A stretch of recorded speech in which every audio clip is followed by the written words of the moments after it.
ఒక ఊరు అలాగే తెలంగాణలో నాగులపల్లి గ్రామాల్ని దత్తత తీసుకుని ఆ గ్రామాలకు కావాల్సిన వసతుల్ని కూడా కల్పించారు. స్కాలర్షిప్స్ అందించడమే కాదు, విద్యార్థులకు స్కూల్స్, బిల్డింగ్స్, రోడ్స్, ఎలక్ట్రిఫికేషన్, వివిధ సదుపాయాల్ని కూడా ఏర్పాటు చేశారు రామోజీరావు గారి ఫౌండేషన్తో. శ్రీ రాజమౌళి గారికి ఉన్న అపారమైనటువంటి అనుబంధం ఈనాడు సంస్థతో అలాగే రామోజీరావు గారితో. మరి అలాగే శ్రీ కీరవాణి గారు కూడా ఈ సందర్భంగా ఈ సంస్మరణ సభలో పాల్గొనడం విశేషం. వారికి కూడా ఆహ్వానం పలుకుతున్నాము.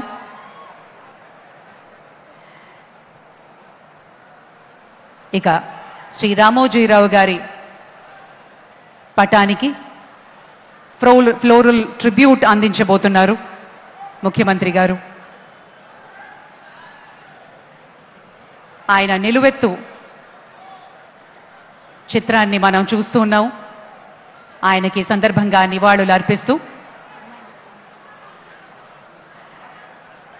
తెలుగు సినిమా పరిశ్రమ నుంచి కూడా పెద్దలు పూలమాలల్ని అందిస్తారు. ఇప్పుడు పెద్దలు, ప్రముఖులు, సినీ ప్రముఖులు శ్రీ రామోజీరావు గారితో ఉన్నటువంటి అపారమైన అనుబంధంతో ఆత్మీయంగా ఈ కార్యక్రమంలో పాల్గొనడానికి విచ్చేశారు. వారి పక్షాన శ్రీ రాఘవేంద్రరావు గారు, కీరవాణి గారు, రాజమౌళి గారు, ఇతర పెద్దలందరూ కూడా పుష్పగుచ్చాల్ని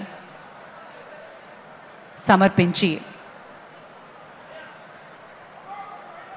they're paying a rich tribute to the media baron, the legend, Sri Ramojirao garu.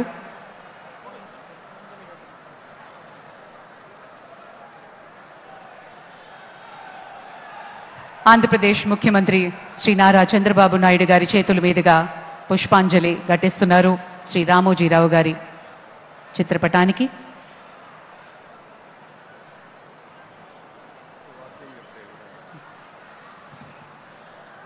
ఒక్క సిరా చుక్క లక్ష మెదళ్లకు కదలిక అన్న సత్యమిరిగినటువంటి సద్గుణ తేజస్వి సదయ వర్తనుడు సౌజన్యమూర్తి మన రామోజీరావు గారి చిత్రపటం వద్ద విచ్చేసినటువంటి పెద్దలు, మంత్రివర్యులు, ప్రముఖులు, కుటుంబ సభ్యులు అందరూ ఒక్కొక్కరుగా వచ్చి పుష్పాంజలులు సమర్పిస్తూ ఉన్నారు. ఆ మహనీయ మూర్తి యొక్క దివ్య స్మృతిలో వారి యొక్క దివ్యాత్మ సద్గతులు అందుకోవాలనేటువంటి రీతిలో ముఖ్యమంత్రి గారి ప్రత్యేకంగా అందరికీ పిలిచి మరి ఈ యొక్క కార్యక్రమంలో ఈ యొక్క క్రతువులో భాగస్వామిని చేస్తూ ఉన్నారు. ఇది తెలుగు భాషకు చేసేటువంటి ఒక పుష్పార్చనలాగా, అక్షర శ్రామికునికి చేసేటువంటి ఒక అర్చనలాగా సరస్వతీమాతకు శ్రీ రామోజీరావు అందించినటువంటి ప్రసాదం ఏదైతే ఉందో దాన్ని అందరూ వితరణం చేసుకుంటున్నటువంటి విధంగా భావన చేస్తూ ప్రముఖులంతా కూడాను పుష్పాంజలులు సమర్పిస్తూ ఉన్నారు. వారిని స్మృతి చేసుకుంటూ వారిని దివ్య పదంలోకి తీసుకుంటూ సినీ రంగానికి చెందినటువంటి వివిధ పెద్దలందరూ కూడాను ఇక్కడికి రావటం చాలా సంతోషదాయకం. అందరూ కూడా ముఖ్యమంత్రి వర్యులు శ్రీ నారా చంద్రబాబు నాయుడు గారు, అలాగే దీక్షలో ఉన్నటువంటి మాన్యశ్రీ ఉప ముఖ్యమంత్రి వర్యులు శ్రీ పవన్ కళ్యాణ్ గారు, ఇతర మంత్రివర్గ సభ్యులు. ఇప్పుడు ఆపరేషన్ లేకుండానే మోకాళ్లకు ప్లాస్మా ట్రీట్మెంట్. మీ ఆర్థోపెటిక్ సమస్యలన్నిటికీ రోబోటిక్ టెక్నాలజీ ద్వారా తక్కువ ఖర్చుతో శాశ్వత పరిష్కారం. ఫ్రీ కన్సల్టేషన్, ప్రతి ట్రీట్మెంట్ పై 20% డిస్కౌంట్. ఈ ఆఫర్ కొద్ది రోజులు మాత్రమే. త్వరపడండి. V9 hospitals 9281465842.